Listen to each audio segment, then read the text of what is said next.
In 1935, Harlem breathed differently after midnight. The music still floated out of basement clubs and second-floor ballrooms, trumpets rising like prayer and falling like confession. But beneath the rhythm, there was something else, something harder to name. The sidewalks shimmered from an earlier rain. Men in press suits walked past women in satin gloves, laughter bright but cautious. Harlem glittered, but it glittered defensively. And on that particular Thursday night. Not because it demanded attention, but because it carried sincerity without effort. She worked afternoons at a dress shop on 135th Street, saved coins in a chipped porcelain jar, and told her mother she would be the first in their family to attend college. She believed in fairness the way some believed in miracles. It wasn't naivete. It was hope. The night she died, she wasn't running from anything. She wasn't hiding. She wasn't doing wrong. She was walking home, 3 blocks from her building. The laughter from a nearby club spilled onto the pavement. A police cruiser idled at the corner. She had been taught that posture was protection. She passed them quietly. What happened next would later be summarized in 6 sterile sentences inside a typewritten report. But the truth lived in the seconds between. A raised voice. Ruby stopping, turning not with defiance, but confusion. A command barked louder. A crowd beginning to gather at a distance, hesitant but alert. The officers claiming suspicion. Ruby explaining she had done nothing wrong. The conversation tightening like a wire. Then chaos. Not cinematic chaos. Not theatrical. The kind that feels small and sudden and devastatingly permanent. Within minutes, Ruby lay motionless beneath the street lamp. The cruiser lights flashed blue and red against brownstone walls. A bystander screamed. Someone ran for help. Someone else whispered, "Don't get involved." And Harlem watched. By morning, the official version had already been shaped. Tragic altercation. Resisted questioning. Officer acted appropriately under perceived threat. The phrasing was clean, the tone professional. The implication clear. And by noon, the city had begun looking away. Ellsworth Bumpy Johnson did not live loudly. He didn't need to. Power followed him without announcement. His office above a quiet restaurant near 7th Avenue was modest dark wood. Desk, shelves lined with books, a framed photograph of Harlem in better days. He believed in presentation. A man should carry himself in a way that left no doubt about his self-respect. When the news reached him, it arrived not through newspapers, but through silence. Silence in the cafe downstairs. Silence in the glances exchanged when his name was mentioned. Silence in the way men removed their hats when they entered the room. Bumpy listened. He did not interrupt. He did not react visibly when Ruby's name was spoken. He folded his hands over his cane and asked one quiet question. Who witnessed it? There were witnesses. But witnesses in Harlem understood something outsiders rarely grasped. Truth was fragile when spoken aloud in the wrong room. The officers involved were already protected by paperwork. The precinct captain had signed off before breakfast. The coroner's statement aligned conveniently. The narrative was sealed before Ruby's mother had even chosen a burial dress. Bumpy stood slowly and walked to the window. Below him, Harlem carried on. Vendors arranged fruit. Children ran toward school. A preacher on the corner spoke of justice as though it were inevitable. Bumpy understood something most men did. Not. Justice was not inevitable. It was negotiated. And negotiation required precision. By late afternoon, Ruby's body had been returned home. Her mother, Eleanor Williams, sat upright in a wooden chair beside the window. Back straight, despite the weight pressing against her ribs. She had not cried in front of neighbors. Grief, to her, was sacred. She would not display it for sympathy.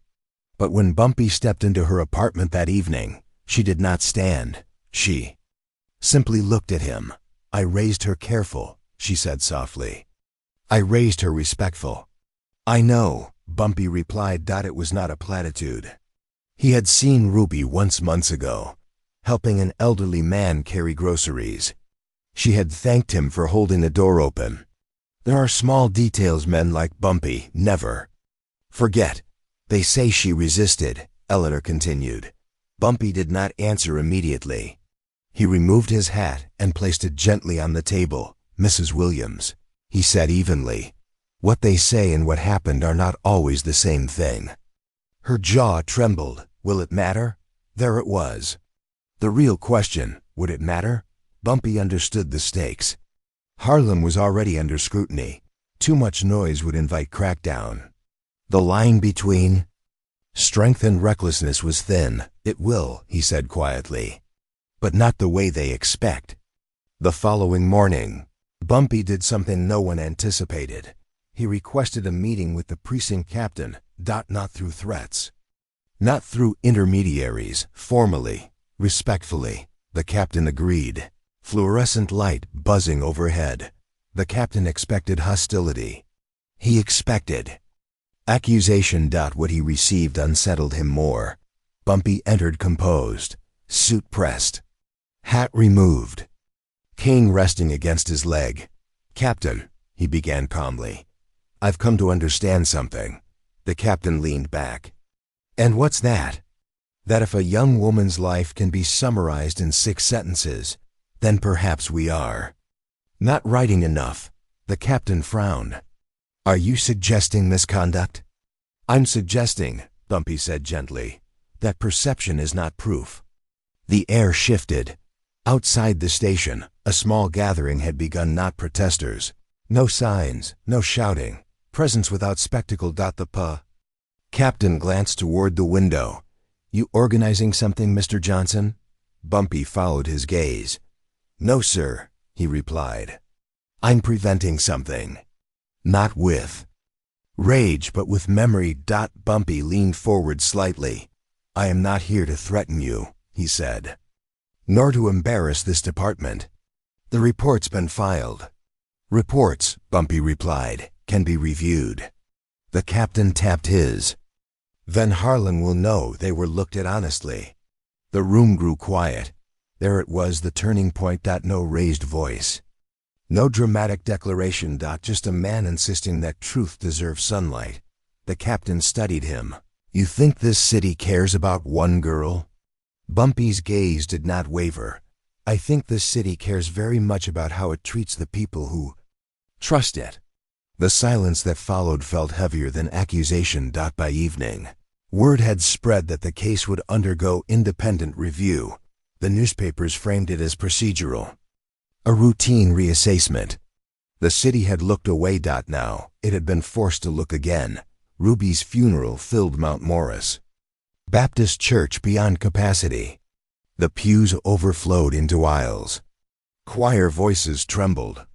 Her mother held the folded program as though it might anchor her. Bumpy stood near the back.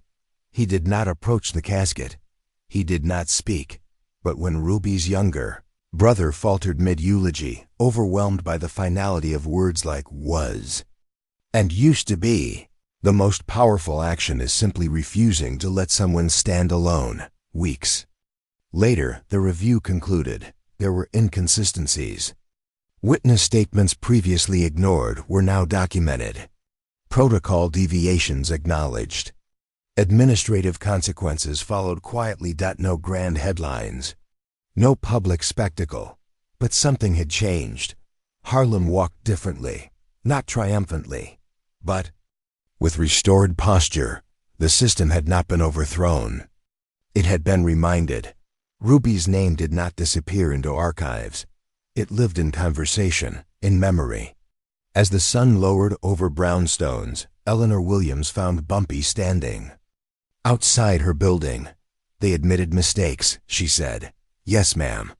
She looked toward the street lamp where her daughter had fallen. They saw her?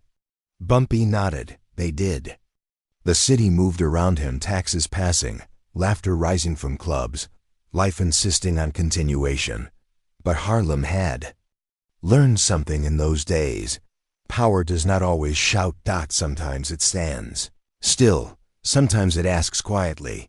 Sometimes it wins without raising a hand, and sometimes, when a city looks away, one man simply refuses to let it.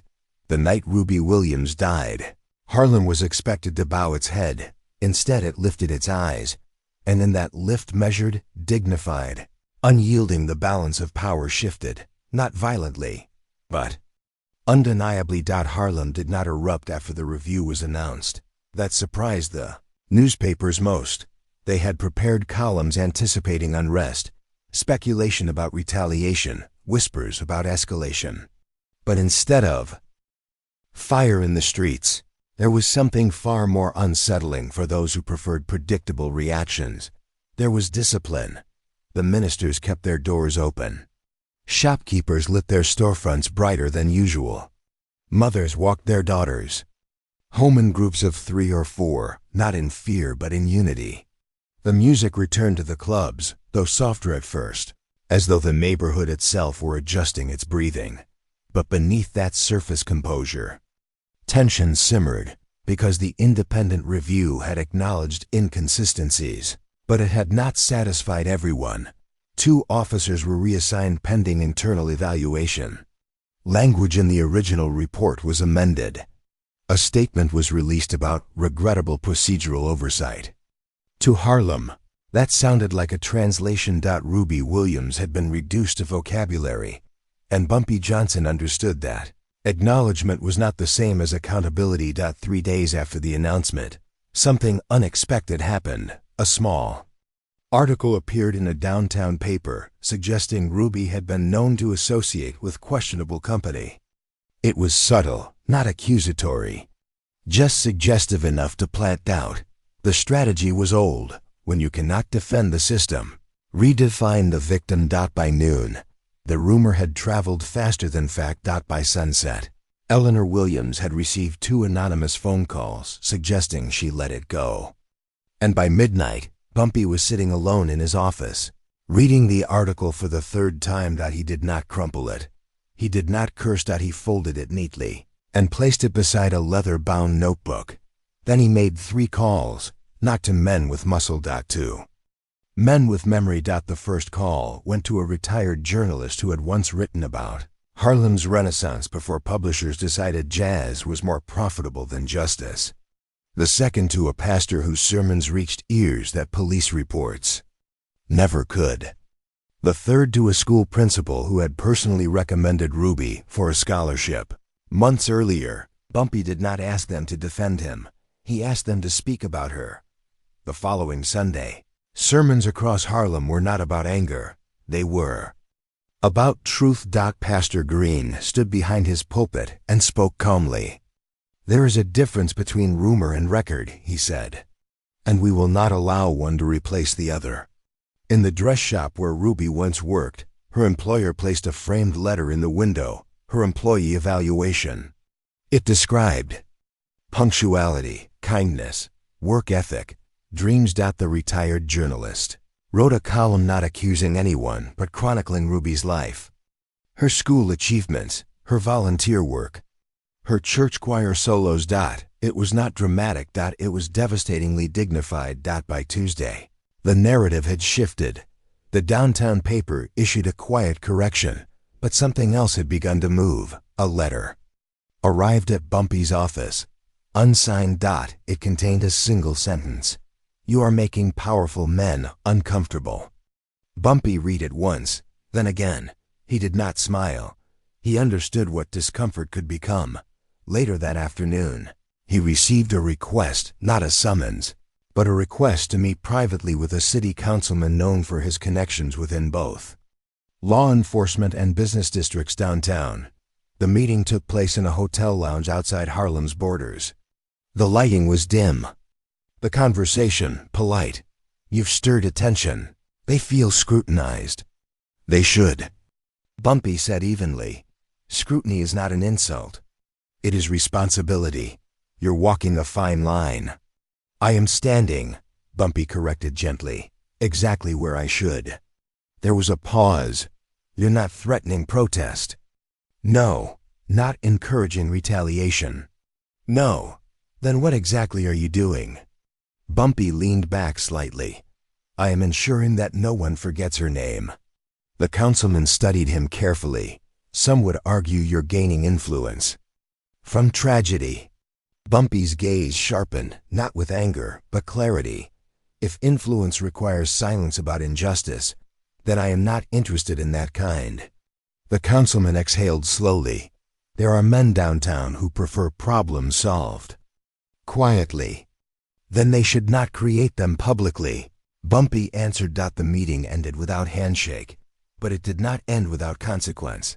That evening, 2 plainclothes officers were seen lingering outside Bumpy's cafe, not interfering. Watching. Harlem. Notice. And this time, instead of whispers, there was movement. Not chaos. Coordination. Shopkeepers closed 5 minutes early simultaneously. Ministers extended evening prayer hours. Veterans gathered on stoops not as sentries, but as reminders. Harlem was communicating something without shouting. We are not afraid. We are not aggressive. We are aware. 3 days later, the true turning point arrived, not with confrontation, but with revelation. A young patrolman from a neighboring precinct requested a private meeting. He arrived nervous, hat in hand, eyes cautious. I wasn't there that night, he began, but I heard things. Bumpy did not interrupt. There was pressure, the patrolman continued, to frame it fast, to avoid headlines, and Bumpy asked softly, and some statements were adjusted. The room felt heavier. Why tell me this? Bumpy asked. The patrolman swallowed. Because my sister's 18. That was all. Bumpy nodded once. Are you willing to say that publicly? The patrolman hesitated. I can't. I understand. Bumpy stood and walked to the window. He had no desire to expose the young man. Fear was not cowardice. It was reality. Instead, he asked a different question. Are you willing to testify? Anonymously? The patrolman looked uncertain, but nodded. Within 48 hours, a confidential affidavit reached the Independent Review Board. It did not accuse. It clarified. The board reconvened, and this time, the conclusion was stronger. Language shifted from procedural oversight to serious administrative failure. Internal investigation expanded. Training reforms were recommended. Not dramatic. Not revolutionary, but undeniable. The pressure downtown intensified. And then something unexpected happened. The precinct captain requested another meeting, this time in Harlem. When Bumpy entered the station, the captain did not remain seated. He stood. There was no apology rehearsed for cameras. No press. Just 2 men and a table between them. We mishandled it, the captain said quietly. Bumpy did not nod immediately. We failed her family. Yes, Bumpy replied. The captain looked down. I cannot undo what happened. No, but I can ensure it does not repeat. Bumpy studied him carefully. Then do that. The captain hesitated. There will be resentment. There always is, Bumpy answered calmly. Resentment fades, regret does not. The captain extended his hand. After a long moment, Bumpy accepted it. Not as forgiveness. As agreement. Outside, word spread quickly. Not through newspapers. Through posture. Through the absence of police. Cars idling unnecessarily on corners. Through the presence of officers attending community meetings. Through the quiet removal of fear from routine interaction. Eleanor Williams noticed first. An officer stopped by her building, not to question, but to check in. She did not invite him inside, but she listened. Weeks passed. Ruby's name became something else. Not a headline. A symbol. A scholarship fund was established in her honor, funded not by politicians, but by barbers, bakers, musicians, and teachers. The first recipient stood trembling at the podium months later and said, I walk because she couldn't. And in the back of the room, Bumpy Johnson remained seated. He did not clap first. He waited. Because leadership, he understood, was not about visibility. It was about restraint. Late one evening, as autumn cooled Harlem's sidewalks, Eleanor Williams. Found him once more outside her building. They say things are changing, she said softly. They are, Bumpy replied.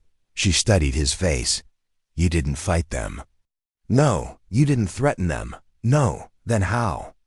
Bumpy looked toward the street lamp that still stood at the corner.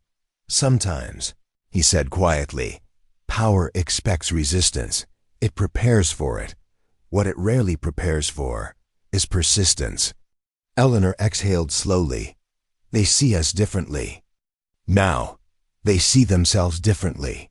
Bumpy corrected. A long silence followed. Not heavy this time, settled as Bumpy walked back down Lenox Avenue. Harlem's lights reflected in polished shoes and storefront glass. Music drifted from an open window louder. Now, confident, the city had looked away once, but it had been made to look again, not through force, through insistence.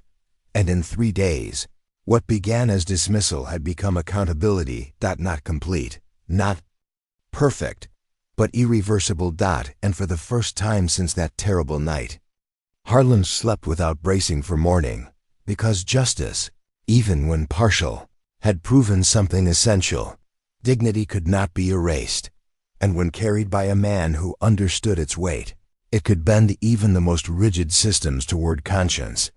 Story was no longer about what had been taken. It was about what had been restored, and the restoration had only just begun. Winter came to Harlem with a sharper edge than usual, not because the wind was colder, but because something invisible had shifted beneath the surface of the city. Ruby Williams' name no longer lived only in church sermons or scholarship letters. It lived in policy meetings. It lived in police briefings. It lived in whispers downtown where men in tailored suits discussed containment and precedent. Harlem had not rioted. It had not burned. It had not threatened the foundations of New York with chaos. And that, strangely, unsettled people. More than unrest ever could, because what Bumpy Johnson had demonstrated was something institutions rarely anticipate. Discipline can be more destabilizing than disorder. 3 months after the independent review expanded its findings, a proposal quietly surfaced at City Hall. It was disguised as administrative restructuring, budget realignment, resource redistribution, but to those who understood the language, it was something else. Harlem's precinct would be merged under a larger downtown command. Structure, oversight would shift. Decision-making authority would relocate. On paper, it sounded efficient. In practice, it meant Harlem would lose its growing influence over its own policing. The timing was not accidental. Bumpy read the proposal. Twice in his office above the cafe. The typeface was clean, the reasoning polished. There was no mention of Ruby, no reference to recent scrutiny, no acknowledgement of reform. It was subtle retaliation. Power rarely strikes back loudly. It prefers paperwork. By nightfall, Bumpy had gathered a small group in the same room where he had first asked, who signed the report? The faces around him were familiar: Pastor Green, the school principal, 2 shop owners, and a war veteran whose quiet stare carried the weight of Normandy beaches. We expected something, Pastor Green said. Yes, Bumpy replied evenly. Just not this shape. They're moving control, the principal added.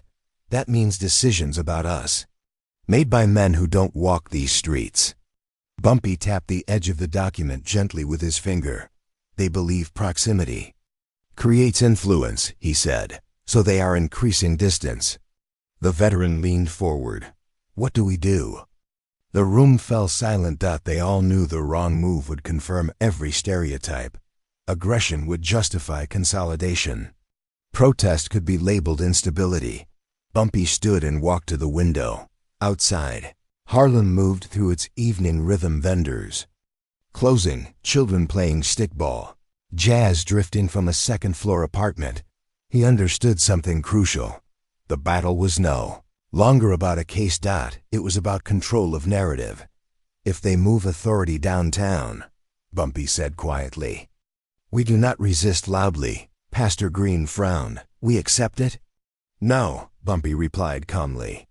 We redefine it. That night, Bumpy did something unexpected. He requested a public forum, not in Harlem, but downtown. A civic engagement meeting, open attendance, moderated discussion. The councilman who had once warned him about walking a fine line approved it reluctantly, perhaps believing Harlem would embarrass itself under the bright lights of City Hall. The meeting was scheduled for a Thursday evening. When the day arrived, snow fell lightly over Manhattan. City Hall's chamber was prepared for modest turnout. They underestimated Harlem. By 6 o'clock, every seat was filled. Not with agitators. With teachers. Veterans. Clergy. Business owners. Mothers. Students in pressed coats. No signs. No chants. Only presence. The councilman began with rehearsed remarks about efficiency and modernization. He spoke of data, budget constraints, resource optimization. Then he opened the floor. Bumpy did not rise first. He waited. A young schoolteacher approached the microphone. She did not mention Ruby. Immediately. She spoke about trust. About how children now greeted certain officers by name. About how community meetings had reduced misunderstandings. She cited statistics carefully collected by volunteers over the past months showing decreased complaints and increased cooperation. Then she asked one question. If the current progress is measurable, why dissolve it? The chamber shifted. Next, the war veteran stepped forward. He did not speak emotionally. He spoke structurally. In the military, he said, command works best when leadership understands terrain. Harlem is terrain. Remove local command, and you remove context. Murmurs followed. Then Pastor Green spoke. He quoted no scripture. He quoted policy. We are not asking for exception, he said. We are asking for partnership. Finally, after nearly an hour, Bumpy rose. He walked slowly to the microphone. The room quieted. He did not look at the councilman first. He looked at the audience. We were told months ago, he began evenly, that reform requires trust. His voice carried not loud, but steady. We extended trust. He paused. We were told accountability requires transparency. He allowed the words to settle. We accepted transparency. Now he turned toward the councilman. If progress now leads to distance, what message does that send? Silence. He continued. You fear influence, Bumpy said calmly. But influence born of cooperation is not threat. It is stability. The councilman shifted in his seat. You believe control prevents unrest, Bumpy added softly. But respect prevents it better. There was no applause. Just stillness. It was more powerful. The meeting ended without decision. But something had changed. Downtown had seen Harlem not as caricature, but as composed, organized, informed. And that visibility was difficult to dismiss. 2 days later, a memo circulated quietly among council members recommending reconsideration of the merger. The proposal stalled. Then it disappeared from the agenda entirely. No announcement. No acknowledgement, just absence. Harlem noticed, but Bumpy did not celebrate, because resistance breeds adaptation, and adaptation, he knew, would come. It arrived in the form of scrutiny. Tax audits targeted local businesses, known to support the scholarship fund.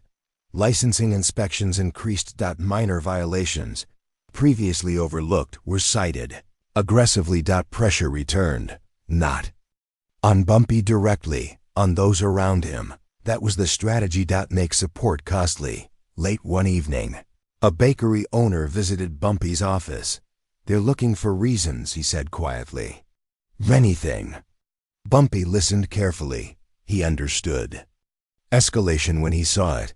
They want you to feel isolated, he said. So you withdraw. The baker nodded. What do we do? Bumpy leaned back. We do not escalate. We do not accuse. We comply perfectly. The baker frowned. That's it. Yes, Bumpy replied calmly. If they search for cracks, give them marble. Over the next weeks, Harlem businesses tightened operations. Records were immaculate, licenses displayed clearly, regulations followed precisely. When inspectors arrived expecting confrontation, they found cooperation when citations were attempted. Documentation countered them. Frustration grew not in Harlem, but downtown, because retaliation without justification exposes itself. Then came the final move. A senior commissioner, concerned about mounting public perception, requested a private meeting with Bumpy, not in a hotel lounge. Not in City Hall. In Harlem. The commissioner arrived without escort. When he entered the cafe, conversation softened, not in fear, but in curiosity. Bumpy greeted him respectfully. They sat at a small table near the window. "I underestimated you," the commissioner admitted quietly. Bumpy smiled faintly. "Many do." "You could have created chaos." "Yes, you didn't." "No." The commissioner studied him. "Why?" Bumpy's answer was simple. "Because chaos confirms prejudice." The commissioner nodded slowly. "You want partnership. I want permanence," Bumpy corrected. "Reform that survives beyond headlines." A long silence followed. "You've made it difficult to oppose you," the commissioner said. "That was never my goal," Bumpy replied calmly. "I made it difficult to ignore us."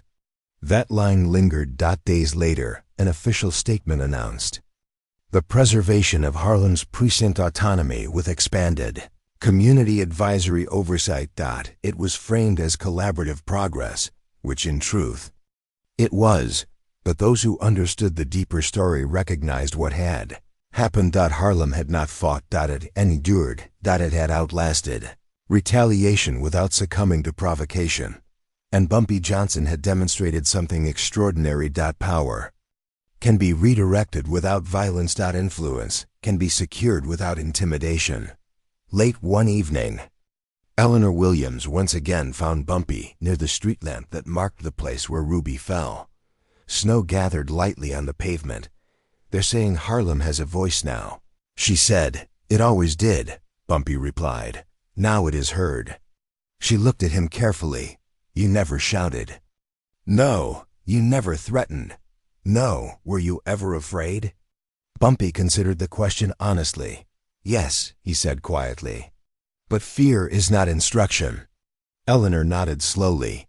"You changed something." Bumpy shook his head. Gently. "No, we changed something." He looked up at the street lamp glowing against winter dusk. "She did." Eleanor's eyes filled not with fresh grief, but with understanding, because Ruby's story had traveled far beyond tragedy. It had reshaped expectation. It had challenged distance. It had forced power to recognize presence.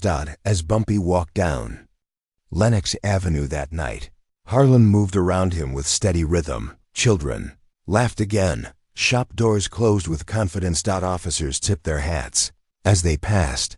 The city had not been overturned, but it had been recalibrated, and in that recalibration lived something far more enduring than outrage. Respect. And the most remarkable truth of all, it had been achieved without a single raised fist. Only raised standards. And the story was not over yet. Spring arrived in Harlem, not with fanfare, but with forgiveness. Snow melted into the gutters along Lenox Avenue, carrying away the last traces of winter's hardness. Storefront windows were polished brighter. Children lingered longer on sidewalks. Music drifted freely again from open brownstone windows, as if the neighborhood itself had decided it would no longer whisper. But beneath the renewal, something fragile remained. Reform had been promised.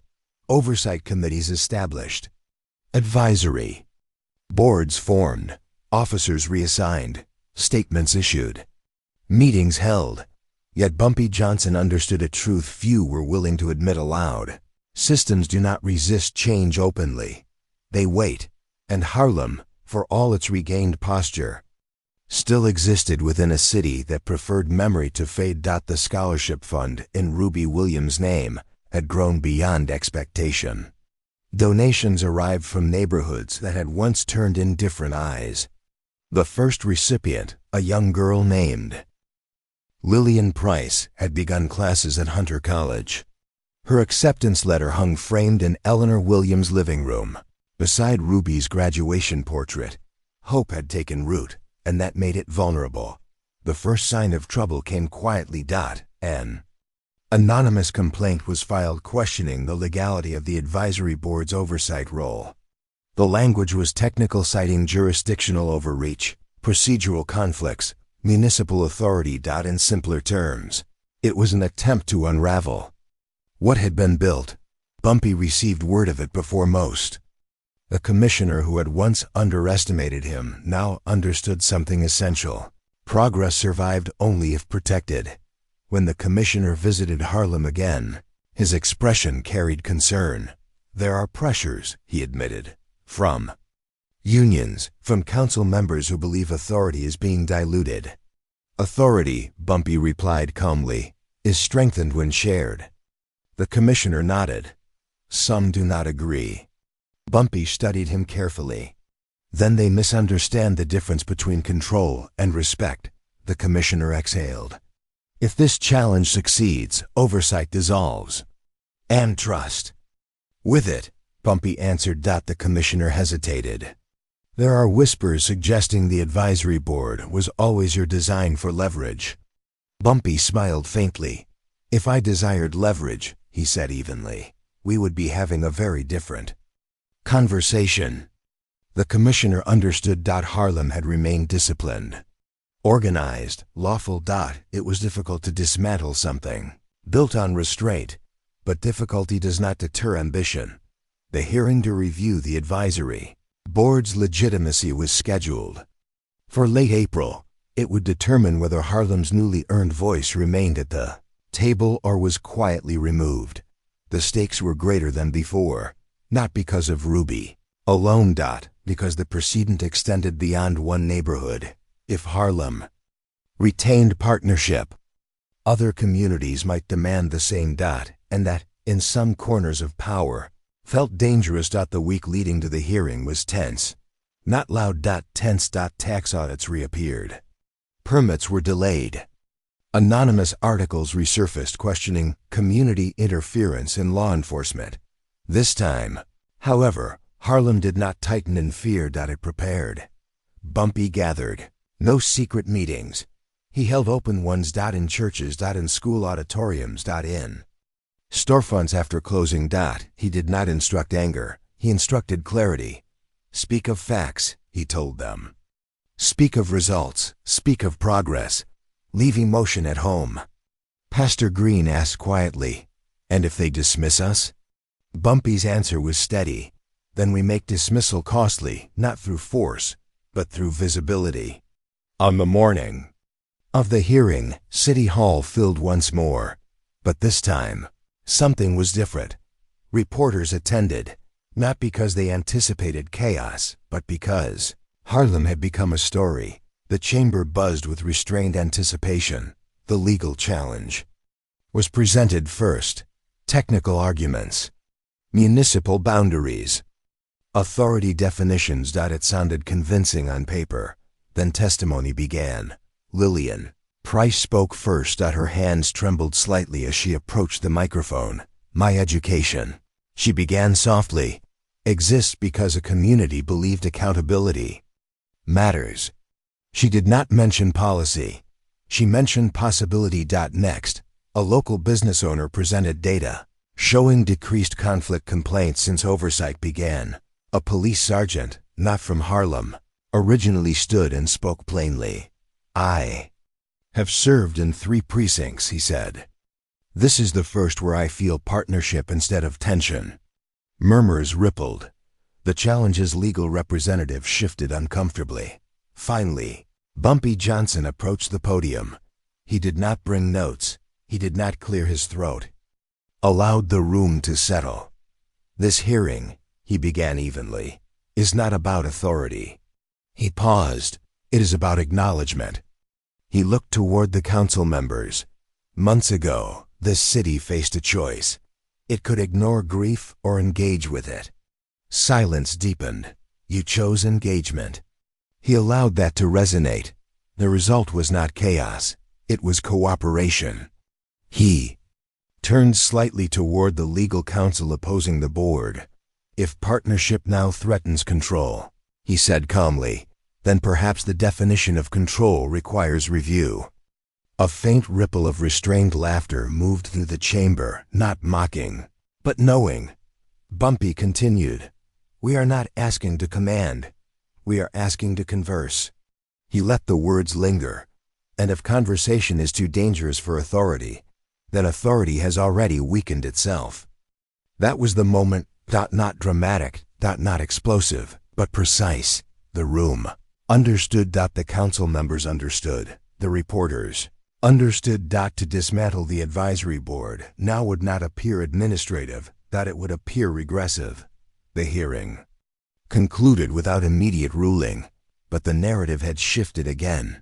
2 days later, the challenge was denied. The advisory board remained intact. Moreover, its structure was recommended as a model for pilot programs in 2 additional neighborhoods. Harlem had not merely defended its voice. It had amplified it. That evening, Lenox Avenue felt lighter than it had in a year. Children ran without parents, scanning corners anxiously. Officers walked beats without rigid posture. Shopkeepers laughed openly. Eleanor Williams stood at her window watching the street lamp glow. There was no bitterness in her eyes. Now only memory and something like peace. Later that night, she found Bumpy standing beneath that same light. "It's over?" she asked softly. Bumpy looked up at the lamp before answering. "No," he said gently. "It has begun." She studied him carefully. For Harlem, a pause. And for Ruby? Bumpy's gaze softened. She gave the city a mirror. Eleanor's breath trembled. They tried to summarize her. "Yes, and you refused." "No," Bumpy corrected quietly. "We refused." The word mattered, because this had never been about a single man. It had been about collective posture, collective dignity, collective insistence. Weeks passed. The scholarship fund expanded further. Community police forums became routine rather than exceptional. Reporters who once sought spectacle now documented. Collaboration. The city adjusted. And in that adjustment lived something rare. Mutual respect. One late afternoon, as sunlight spilled gold across Harlem's sidewalks, Bumpy sat alone in his office. He removed his glasses and polished them slowly, as he had done months earlier when Ruby's name was first spoken in grief. The coast difference now was quiet. Not heavy. Earned. He understood something deeply in that moment. Victory does not always arrive with celebration. Sometimes it arrives as absence. Absence of fear. Absence of dismissal. Absence of silence imposed from above. He rose and walked downstairs into the cafe. Conversations continued without pause at his presence. That was how he preferred it. Outside, the city moved not in defiance. In dignity. The night Ruby Williams died, Harlem was expected to bow. Instead, it stood. Through discipline, through strategy, through restraint more powerful than retaliation, and in the end, what changed the system was not outrage. It was refusal to disappear. As twilight settled once more over Lenox Avenue, the street lamp cast its familiar glow. No longer a symbol of tragedy, a marker of transformation. And beneath it, if one looked closely, one could almost hear a quiet promise carried in the wind. Justice does not always roar. Sometimes it endures. And endurance, when guided by wisdom, reshapes the world without breaking it. The story that began with loss had become legacy. Not through violence, not through vengeance, but through a man who understood that the strongest move in any battle is knowing when not to fight at all.